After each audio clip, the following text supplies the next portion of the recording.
hit a few radio stations and so on and so forth like that, you know, because they were reaching out to us for the story. We figured, okay, you know, well, if you promote the bullshit, then you'll promote, you promote the positivity bed, but that didn't work out like that. So, you know, Fuck radio, man, jamming 94.5, 88.9, everybody, 101.3, 103.1, fuck everybody. Because if you're not breaking local artists, or if you're more interested in 4 minutes of a nigga's personal drama, instead of them doing something productive, then you don't really give a fuck about the culture of the city or uncensored. So we don't get uncensored TV. Absolutely. So I think that was a large backlash, man. Was it kind of distracted people from the fact that we've been doing things on a constructive and productive level for so long. We've been changing lives for so long that I think that that attention being so popular kind of overshadowed things that had already been precursors to that. And that's just 4 minutes of regular shit. I mean, you know what I'm saying? For sure. Hey, one question that I got hit with, you know, once they started that, I knew they said, how come he shot the video in vertical and not horizontal? Right. You know what, man? Actually, you know, Steven Spielberg was supposed to actually record this shit for me that morning, man. But he got called out last minute, no call, no show. I'm like, this nigga's professionalism, man. But, you know, he might have, I put my name down as John Smith on the application, man. He might have found out I was really black in real life. I was like, I can't show up, man. So I did the best I could, man. You know, my original reasoning for recording it was more so to use the video in defense for prior court cases that have been levied against me falsely, you know, and that was my original reasoning, not to go viral or not for you know, to give people the you know, the landscape view, you know, so they can see a wider ratio. Like, you know, I'm not a videographer, man. Like, you know what I mean? And if they pay me, I'll learn. So y'all had prior situations. Yeah, definitely. I mean, we definitely had some prior legal situations where, you know, police were involved, man, basically behind false allegations of domestic violence, which is crazy because,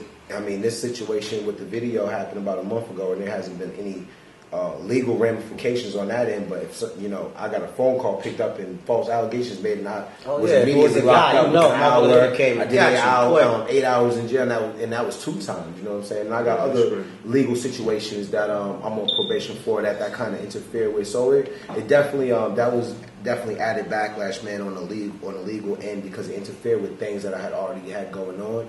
But luckily, because of the video, I was able to get most of those extra, you know, curricular shit dismissed and move forward. But at the same time, I mean, the double standard, you know, there's no transparency there. You know, if I had let her in the house, I could have killed her, you know, out of defending myself, or she could have killed me out of self-defense, or claimed self-defense. She could have been the aggressor and just claimed self-defense, and they would have ran with that. So it just, this video and this whole situation, I feel like serves as a clear, you know what I mean, detail showing of the fact that, you mean, the justice system isn't really formatted towards men, especially black men. You know what I'm saying? People are like, well, why didn't you call the cops? Well, the cops were called before the video even hit record. But it just so happens in certain neighborhoods and certain voices, man, police responses might be a little bit more delayed than others. You know what I mean? But again, man, it's hypocritical. You know what I'm saying? Because like I said, I was immediately under arrest over false allegations, but this person, I got a video, 2 million witnesses viewed this shit on YouTube, and 30 million on media takeout, Barstool and all that, and I still no real follow up. I mean, not that I want that, because I don't want to see anybody. I've been through a victim. I mean, I've been through that myself. Right. You know what I'm saying? And I think that a lot of times when, you know, you feel, once you push the situation and you see that, you know, nothing's happening that you expect to happen, you kind of feel like, you know, man, fuck it anyway. You know what I'm saying? So it's good to see somebody saying, nah, I videotaped, because back in my time when I went through the shit, there was no phones with the camera. Like, nobody was doing that shit. You know what I'm saying? So it was kind of really my word against hers, you know what I'm saying? And your word don't mean shit. It didn't mean the motherfucking thing, you know what I'm saying? I'm saying, like, yo, what the fuck is y'all talking about? I mean, they did the same thing to OJ. For sure. You know what I'm amongst other people. They wanted to hit him with murder off of allegations that was made, not because you can prove he did the murder, but because other people. There were prior allegations. So it's not consistent. Man, it was good, I think, for me to see, you know, a young black man anyways, you know, doing the right thing, which was to tape and to show people this happens, because without that, you know, a lot of people would have never thought that women really react like that. You know what I'm saying? And I knew that. Me and a lot of my guys that went through that same situation. You know what I'm saying? So, yeah, this is not even. I've seen crazy, and I'm sure you've seen crazy too, man. But this is just something that got caught on camera. And a lot of people say, "Well, how'd you remain so calm?" But I you know, at the end of the day, man, not only is it would it be important to remain calm, because things could have really went left if it's two people, you know, both caught up in their emotions and their feelings, and things could have really went dangerous, really went left. You know, but also. The fact of the matter is, you know, when it comes with, for one, she's a young girl. You know what I'm saying? You got to kind of understand those situations. Yeah. How old is she? Yeah, she's about 19. You know what I'm saying? So, like I said, taking in consideration those things, man, and understanding that she's moving off emotion. You know what I mean? It really wasn't no need for me to respond aggressive. Like, I don't feel threatened by it or anything like that. I didn't expect to almost get run over by the car, but at the same time, man, I feel like in situations like that, it just makes most sense to remain calm so you can control the situation. You know what I'm saying? We could have went a bunch of different directions with that. Speaking in terms of relationships with it, I saw a media takeout clip on, I think, last week. Right. And what they said was, after they went through the whole situation, they played the video and all that, their thing was,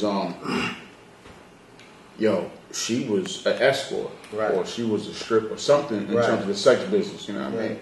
So, you know, what was your relation? Did you know about her being involved in the sex business or I mean, not? You know, personally, I mean, I feel like those might just be, you know, since the video dropped, there was a lot of speculation on a lot of things. At the end of the day, man, you know what I mean? She's a professional individual who, you know, does whatever she does to take care of herself and support herself, man. But at the end of the day, I wouldn't put her in any box. You know, I wouldn't say she's any one thing. You know, at the end of the day, that video just shows a small fraction of who she is, and ultimately, man, she's much wiser than she showed, and she has a very keen business sense, man. So you know what I mean?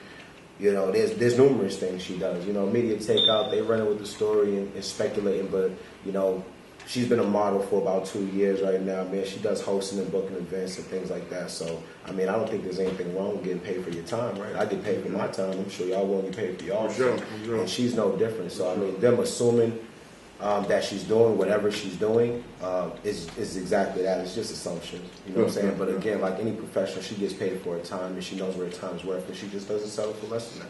For sure, you know for sure. I mean? Let me ask you a question, too. Absolutely. Because this is Tuff Channel TV, so our shit's wide open. We don't play no games. We know we're trying to push the limit in terms of censorship and all that. This is right, it's called censorship. I want to have her on. In a week or two, I'm going to reach out to her. I know somebody knows her.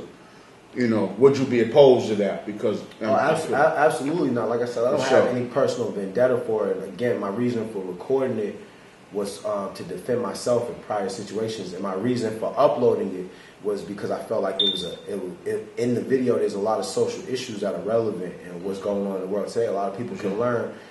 Whether it be from my perspective how to deal with those situations better, because again, I mean, the reason why I'm able to handle that so calm is because I've made the wrong decision so many times prior to that video I mean, only a fool's going to witness the same mistake more than once. You know what I'm saying? Sooner or later, I had to smarten up, and luckily it happened in that video, because again, that could have went a lot of different ways, man. And you know, I just aim to handle it in a way that I hadn't tried in the past. I got results better. I mean, I didn't end up in jail, so it must work. For sure. But no, I wouldn't be opposed to her speaking her side, speaking her case, because again, like I said, I put the video up to put this in the air because this is a social subject that does need to be talked about. I mean, you know, whether it be the domestic violence, whether it be females, how they handle their emotions. I mean, there's plenty of videos of dudes beating girls up on the internet. You know what I'm saying? And again, I've definitely put my hands on a female before in the past, but in no way, shape, or form do I feel like that is something that's appropriate or something that should be condoned. You know what I mean? I mean, I feel like that's a lapse in judgment, and overall it's a lack in self-control, you know what I'm saying? And I've definitely lacked that self-control on more than one occasion, you know what I'm saying? But I've never gotten good results. For sure. Good.